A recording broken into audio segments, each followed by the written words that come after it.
অন্য কিছু নয়, গর্ভ ভাড়া দিয়েই এই নারী আয় করেন লাখ লাখ টাকা। নিজের গর্ভে অন্যের সন্তান জন্ম দিয়ে তিনি ফি নেন প্রায় 43 লাখ টাকা, অর্থাৎ 40,000 মার্কিন ডলার। অর্থের বিনিময়ে নিজের গর্ভে অন্যের সন্তান জন্ম দেওয়ার এই কাজটি বেশ স্বাচ্ছন্দ্যের সাথেই করেন 26 বছর বয়সী ইয়েসেনিয়া লাতোরে। সন্তান জন্ম দেওয়ার এই মহৎ কাজটি যেন নেশায় পরিণত করেছেন আমেরিকান এই নারী। ভাড়াটি মা বা সারোগেট মাদার মূলত গর্ভ ভাড়া দেওয়ার এক মহৎ পেশা। একজন নারী গর্ভধারণে অক্ষম অন্য কোনো নারীর ভ্রূণ নিজের গর্ভে ধারণ করে সন্তান জন্ম দেন। ভ্রূণ থেকে সন্তান জন্মানো পর্যন্ত সময়ে সবকিছুই সম্পন্ন হয় সেই ভাড়াটে মায়ের গর্ভে। গর্ভধারণের এই পদ্ধতিটিকেই বলা হয়ে থাকে সারোগেসি।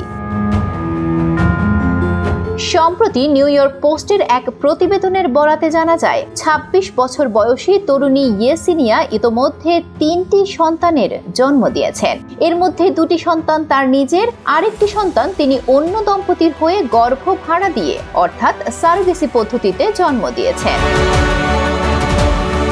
যারা সাধারণত স্বাভাবিক প্রক্রিয়ায় মা হতে পারেন না, এমন নারীদেরই কেবল গর্ভ ভাড়া দিয়ে সহযোগিতা করার কথা ভাবছেন ইয়েসেনিয়ার। তিনি বলেন, আমি শিগগির আবার সারোগেট মা হওয়ার পরিকল্পনা করছি, এই জন্য আমার আর তর সইছে না। পাশাপাশি সারোগেসির মাধ্যমে হতে চাওয়া সম্ভাব্য মা বাবাদের কাছেও অনলাইনে বেশ পরিচিত তিনি। কিভাবে সারোগেট পদ্ধতিতে মা হওয়ার স্বপ্ন পূরণ করা যায়, এই যাবতীয় বিভিন্ন জিজ্ঞাসা নিয়ে প্রতিদিনই শতাধিক দম্পতি যোগাযোগ করছেন ইয়েসেনিয়ার সাথে। গর্ভ ভাড়া দেওয়া বাবদ $40,000 ফি নেওয়ার প্রসঙ্গে ইয়েসেনিয়া বলেন, মানুষ বুঝতে পেরেছে সারোগেসি মানে শুধু অর্থ উপার্জনই নয়, পারিবারিক জীবন পরিবর্তন করে দেওয়া একটা অমূল্য বিষয়, আর আমি এটাই করছি। এই ক্ষেত্রে অর্থ একটি বোনাস মাত্র। পরিবার আমার কাছে অত্যন্ত গুরুত্বপূর্ণ, আর আমি যা করছি তার জন্য গর্বিত। 2017 সালে ইয়েসেনিয়ার গর্ভে জন্ম নেয় তার প্রথম সন্তান টাইসন।